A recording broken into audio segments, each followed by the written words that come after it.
Hello मेरे प्यारे बच्चों, मैं डॉक्टर पूनम आपका स्वागत करती हूँ प्रथम नीट मास्टर्स में। जैसा कि प्रीवियस क्लास में अपन ने इम्यूनिटी सेक्शन को डिस्कस किया था, जो कि क्लास 12 का टॉपिक है ह्यूमन हेल्थ एंड डिजीज से हमने इम्यूनिटी होता क्या है, what is immunity and type of immunity में इन्नेट एंड एक्वायर्ड इम्यूनिटी की बात की थी। और हम इन्नेट इम्यूनिटी को पूरा डील कर चुके थे उसके मिलने वाले बैरियर्स के साथ में। आज हम देखने वाले हैं एक्वायर्ड इम्यूनिटी। किसके बारे में बात करने वाले हैं?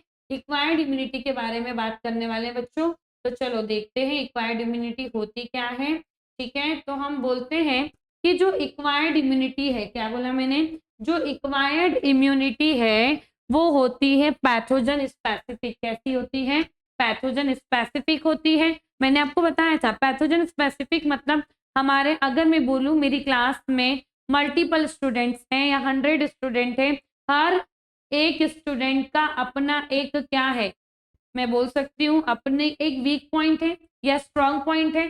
तो मैं पर्टिकुलर जिस भी स्टूडेंट से बात करूंगी तो उस स्टूडेंट के वीक पॉइंट को इंप्रूव करने की बात करूंगी और उसके स्ट्रॉन्ग पॉइंट को और कैसे इंप्रूव करना है और कैसे स्ट्रॉन्ग बनाना है इसके बारे में बात करूंगी। ऐसा तो नहीं करूंगी कि पूरे 100 स्टूडेंट से एक ही बात करूं और एक ही बात पे एक ही कमी को दूर करने के लिए वर्क करूं। नहीं, मैं क्या करूंगी, स्पेसिफिकली, क्या बोल रही हूँ, स्पेसिफिकली हर स्टूडेंट को उसकी कमी और उसकी अच्छाइयों के साथ डील करूंगी कि आप में ये कमी है, आपको इस चीज को इंप्रूव करना है, इस सब्जेक्ट में पर्टिकुलर नंबर को स्कोर करने के लिए। आ रही है बात समझ? मतलब मैं स्पेसिफिकली बात कर रही हूँ। कैसी बात कर रही हूँ? स्पेसिफिकली बात कर रही हूँ। ठीक है, तो ऐसे ही बॉडी में जो मिलती है हमें कौन, एक्वायर्ड इम्यूनिटी, वो होती है पैथोजन स्पेसिफिक। कैसी होती है मेरे बच्चों? पैथोजन स्पेसिफिक होती है।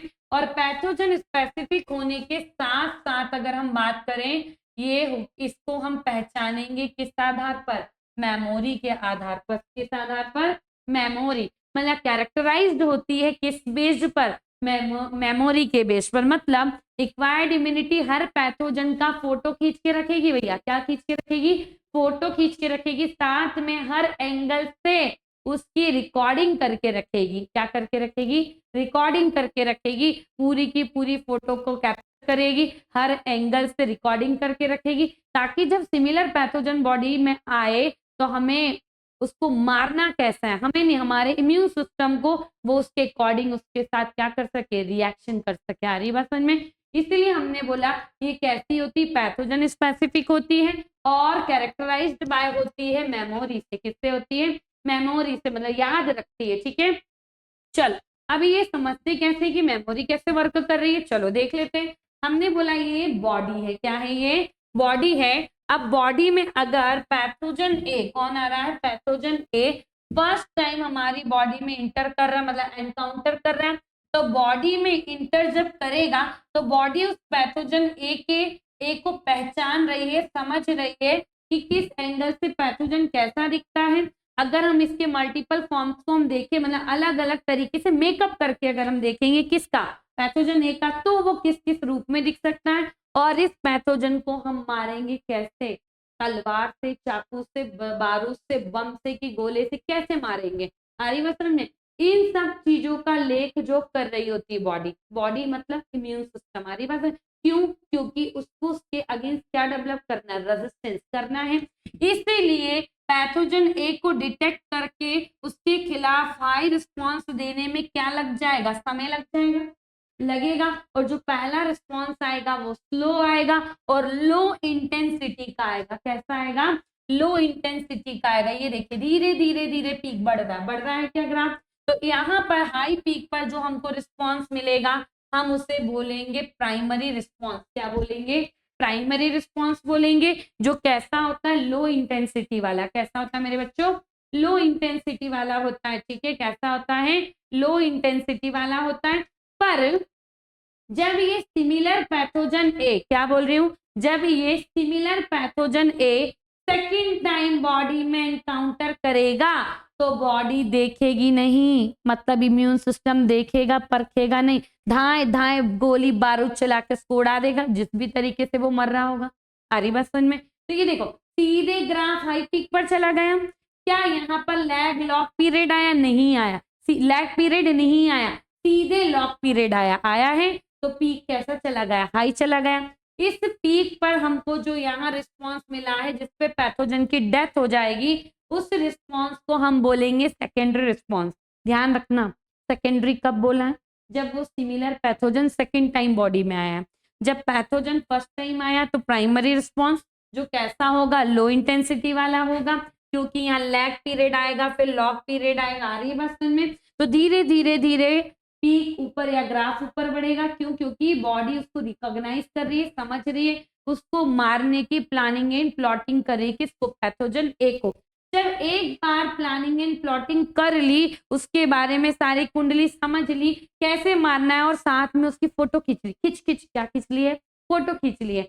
अब वो मेमोरी बॉडी ने स्टोर करके रख ली है। क्या कर लिए? सेव करके रख लिए, कर लिए। और जब यही सिमिलर पैथोजन बॉडी में सेकेंड टाइम आया, क्या आया? सेकेंड टाइम, तो बॉडी ने खट खट पहचान लिया और उसका एनकाउंटर कर दिया। क्या कर दिया? एनकाउंटर। तो देखो ग्राफ सीधे ऊपर चला गया, जिसे क्या बोला है? Secondary response. क्या बोला है? Secondary response. जो कैसा होता है मेरे बच्चों? Highly intensified. कैसा होता है?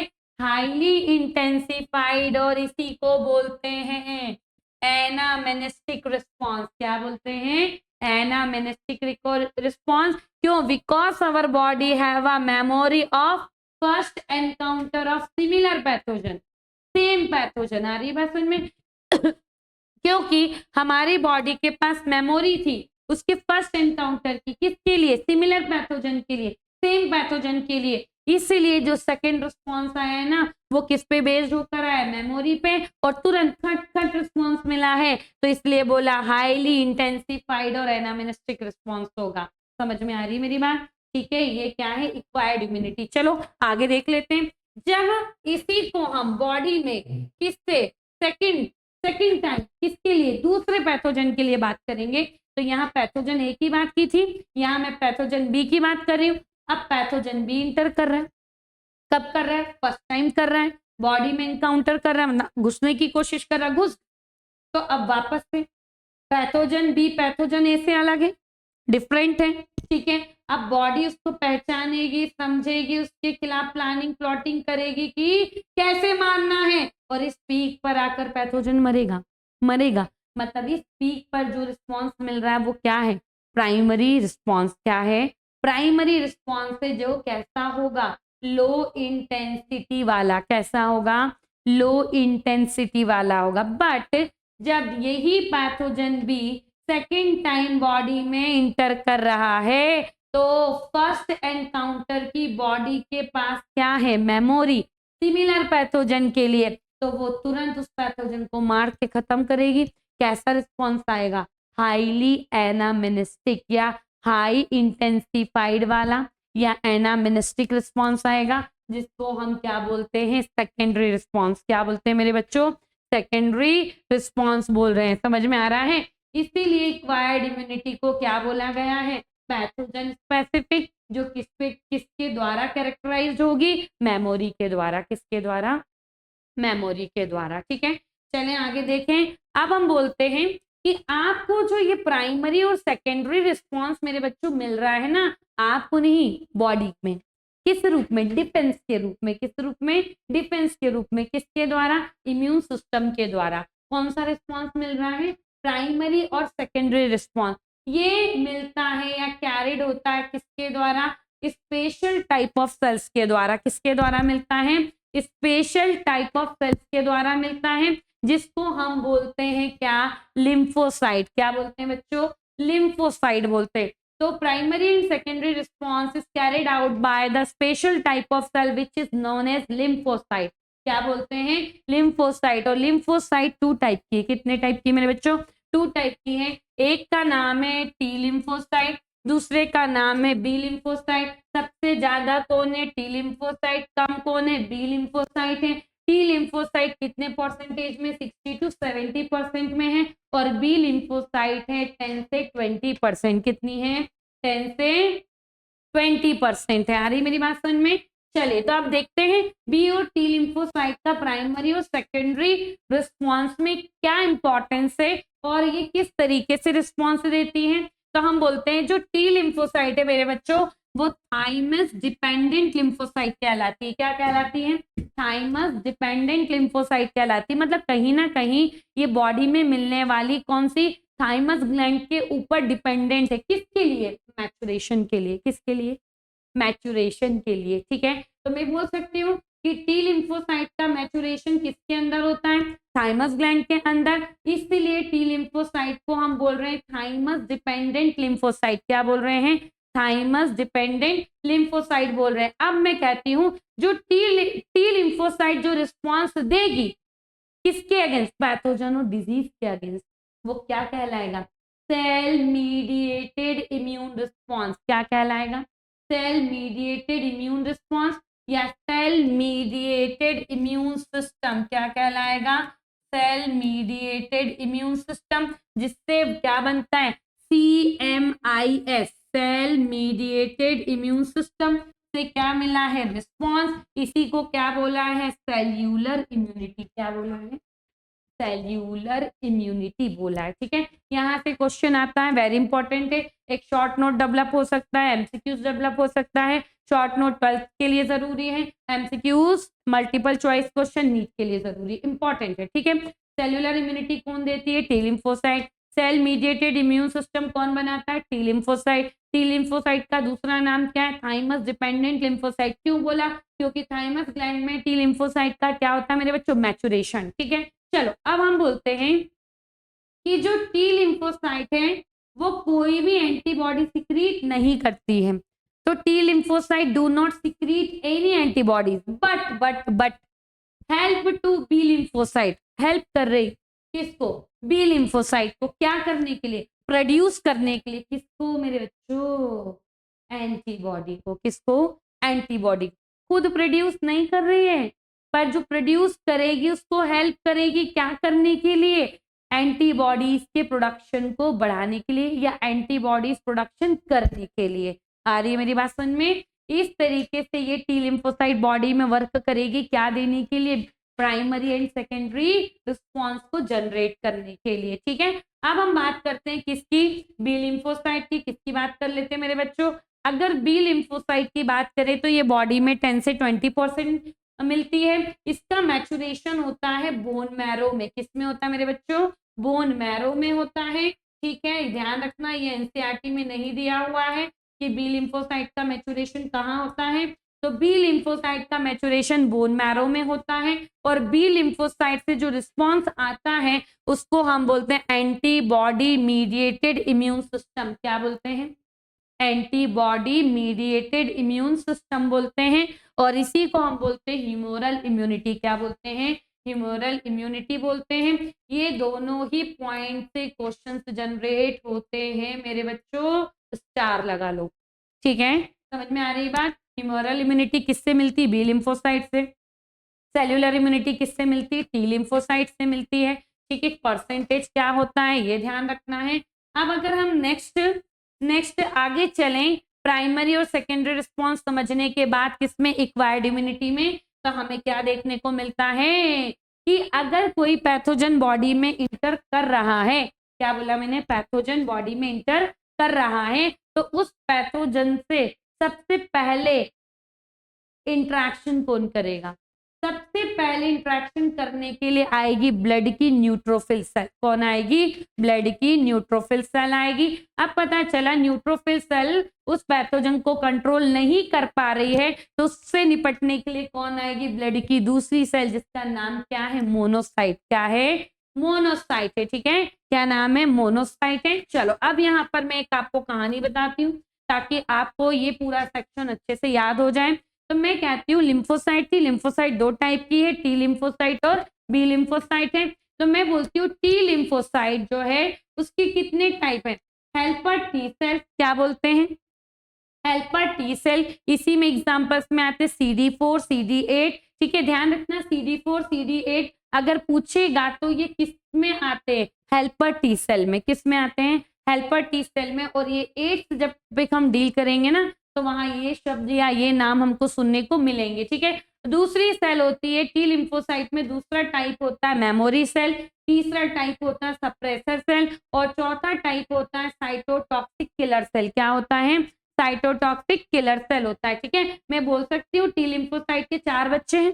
कितने बच्चे? 4। एक का नाम क्या? हेल्पर सेल, क्योंकि उसको सबकी हेल्प करने की क्या है, क्या है, सबकी हेल्प करने की इच्छा है, मतलब ये उसकी क्वालिटी कि वो हेल्पिंग नेचर का है। ठीक है, दूसरा मेमोरी, फोटोग्राफी करता है। वो क्या करता है? फोटोग्राफी करता है, कैमरा लेके चलता है, चाहे किसी की डेथ हो, चाहे किसी का बर्थडे हो, चाहे किसी की पार्टी हो, किसी की शादी हो, बस वो कैमरा निकालते खिंच खिंच खिंच खिंच फोटो खींचता रहता है। तो इसीलिए इसका नाम क्या रख दिया? Memory cell. कितने बच्चे? 4। किसके? टी लिम्फोसाइट के। पहले का नाम क्या? Helper T cell. दूसरे का नाम क्या? Memory cell. और एक का नाम क्या है? Suppressor cell. क्या नाम है?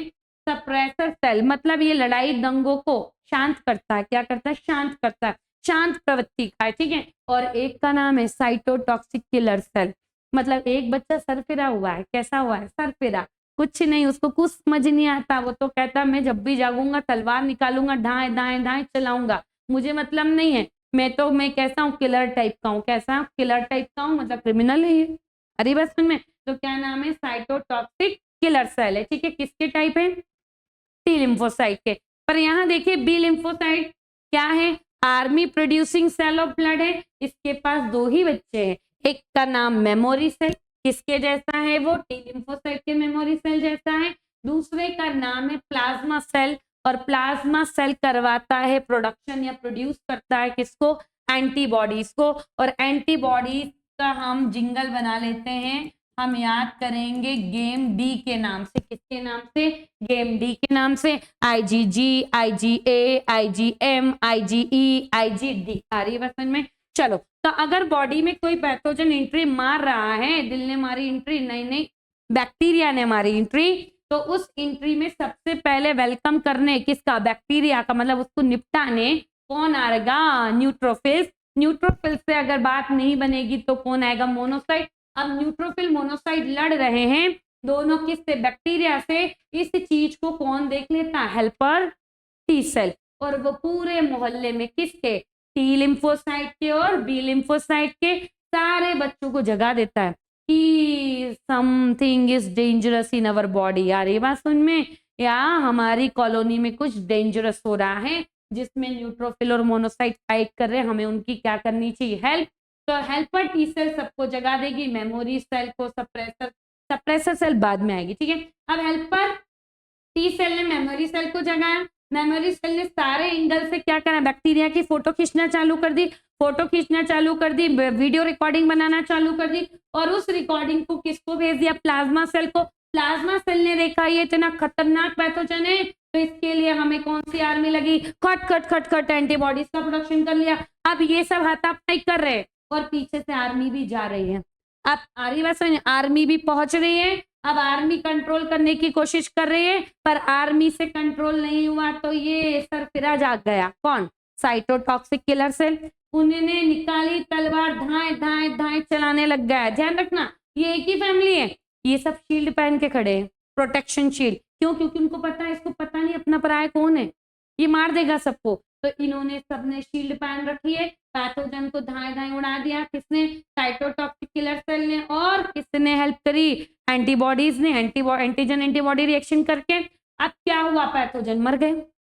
लड़ाई शांत करनी पड़ेगी, ये खुद से शांत नहीं होगा। तो सप्रेसर सेल है जो, मैं क्या बोल रही हूँ, सप्रेसर सेल है जो किसको कंट्रोल कर सकती है? साइटोटॉक्सिक किलर सेल को। तो मतलब साइटोटॉक्सिक किलर सेल सरफिरी सेल है।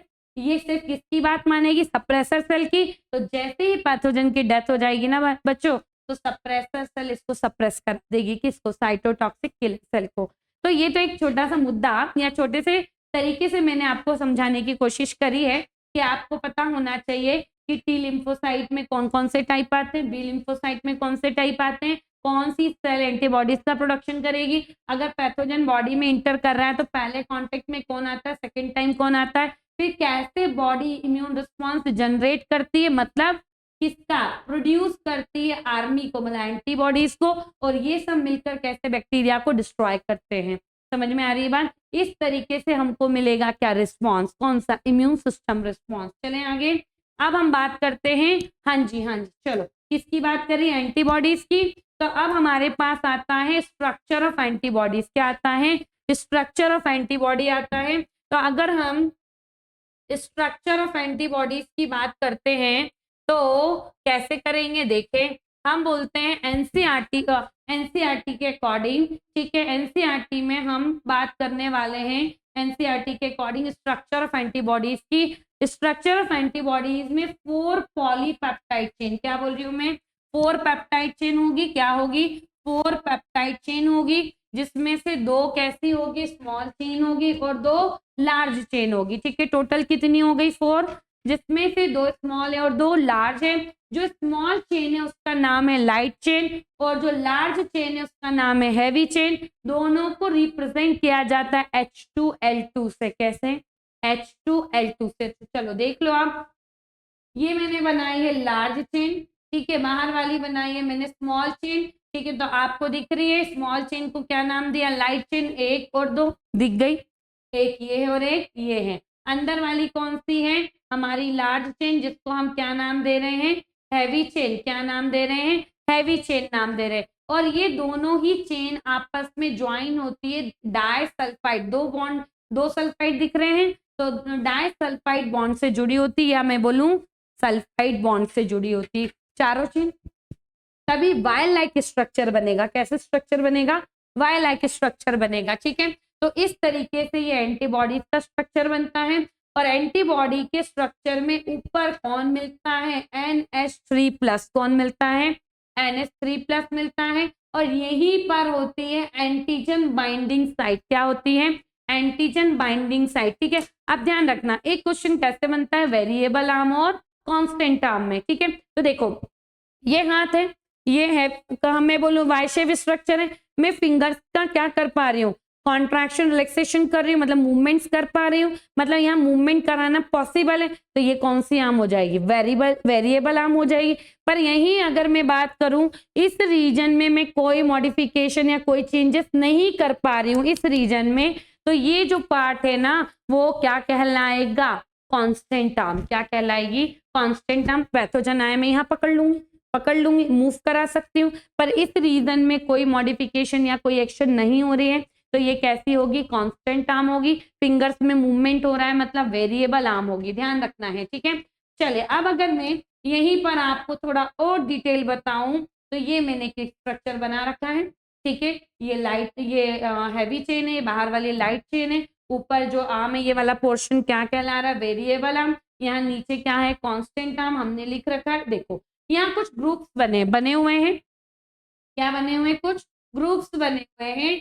तो पहला जो ग्रुप है वो रिप्रेजेंट करता है ईपी टॉप को। किसको रिप्रेजेंट करता है, ईपी टॉप को प्रेजेंट करता है, मतलब ये साइट है एंटीजेनिक डिटर्मिनेंट साइट, पैथोजन को पहचानने वाली साइट है, पहचानने वाली है, ठीक है। तो एंटीजन डिटर्मिनेंट साइट बोल दो या एंटीजेनिक डिटर्मिनेंट साइट बोलो, ठीक है। अब देखो नीचे सेकंड ग्रुप दिख रहा है, इसको बोलते हैं पैराटॉप। क्या बोलते हैं मेरे बच्चों, पैराटॉप बोलते हैं। ये होती है एंटीजन बाइंडिंग साइट। क्या होती है, एंटीजन बाइंडिंग साइट, मतलब पहले एंटीजन को पहचानेंगे और फिर एंटीजन को बाइंड कर लेंगे। तो मैं बोलूं अगर मैं किसी को फिंगर से लॉक करूं तो क्या होगा, वो प्रॉपर बाइंड हो पाएगा, नहीं। तो मैं बोलूं यहाँ मैं पहचान बना रही हूँ, और अगर मैं फिंगर को यहाँ से पकड़ूं तो ये क्या है, ज्यादा स्ट्रॉन्ग बॉन्ड बनेगा, तो ये क्या कहलाएगी, एंटीजन बाइंडिंग साइट। तो मैं कह सकती हूँ ये जो रीजन है एंटीजन डिटर्मिनेंट साइट है, यहाँ से बाइंडिंग स्ट्रॉन्ग होगी, तो सेकंड जो ग्रुप है वो क्या होगा, एंटीजन बाइंडिंग साइट होगी। क्या होगी, एंटीजन बाइंडिंग साइट होगी। तो ऊपर वाली साइट क्या है, इपीटॉप, उसके नीचे साइट क्या है, पैराटॉप। इपीटॉप क्या है, एंटीजन डिटर्मिनेंट साइट है, पैराटॉप क्या है, एंटीजन बाइंडिंग साइट है। पर एनसीईआरटी ने ओवरऑल आपको इपीटॉप पैराटॉप ना बताकर सीधे बताया एंटीजन बाइंडिंग साइट। क्या बताया है, एंटीजन बाइंडिंग साइट। तो आप यहाँ याद क्या रखेंगे, अगर हम एंटीबॉडीज के स्ट्रक्चर को देखते हैं तो उसमें 4 पेप्टाइड चेन मिलती है, जिसमें से 2 स्मॉल और 2 लार्ज होती है। स्मॉल को हम क्या बोलते हैं, लाइट चेन, और लार्ज को हम क्या बोलते हैं, हैवी चेन। दोनों चारों चेन आपस में डाइसल्फाइड बॉन्ड से जुड़ी होती है, और हम इनको रिप्रेजेंट करते हैं H2L2 से। किससे, H2L2 से। ऊपर होता है NH3+, वहीं पर मिलती है आपको एंटीजन बाइंडिंग साइट मिलती है। तो ये कुछ इस तरीके से एंटीबॉडीज का स्ट्रक्चर रिप्रेजेंट होता है, ठीक है मेरे बच्चों, आई होप तो आपको समझ में आया होगा। अब मेरी जो नेक्स्ट क्लास होगी उसमें मैं आपको एक्वायर्ड इम्यूनिटी की टाइप्स को रिप्रेजेंट करूंगी, जिसमें हम एक्टिव और पैसिव एक्वायर्ड इम्यूनिटी के बारे में बात करेंगे। तो आप इतना एनसीईआरटी से गो थ्रू कर लें, इननेट इम्यूनिटी और इस सेक्शन तक एंटीबॉडीज के स्ट्रक्चर तक एनसीईआरटी से पढ़ने के बाद आप क्वेश्चंस लगा लें। ठीक है, थैंक यू सो मच।